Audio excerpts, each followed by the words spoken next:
xuân thắng lợi. Mai vàng đang nở lưng đồi, chào anh bộ đội thêm một tuổi đời.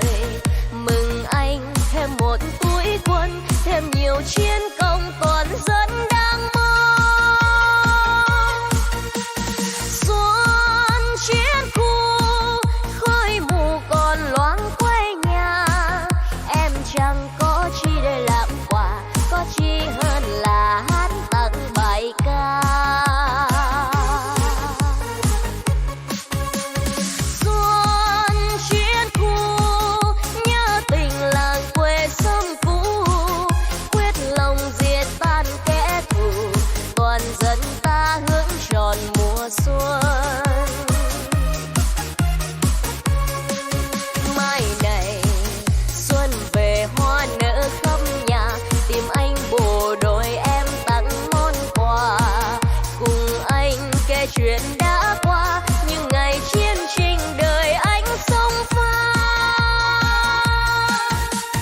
Và đón xuân tưng bừng cờ hoa đón mừng, những người dân ta trẻ già chúng ta tràn hòa hát một bài ca.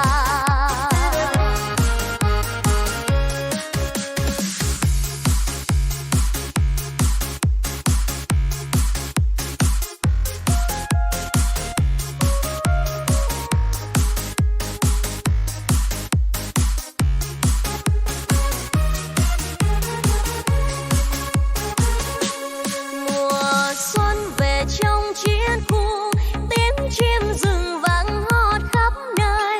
Mùa xuân về trong chiến khu, gió đưa cây rừng cành lá ví vu. Chim hót mừng mùa xuân thắng lợi. Mai vàng đang nở lưng đồi, chào anh bộ đội thêm một tuổi đời. Mừng anh thêm một tuổi quân, thêm nhiều chiến công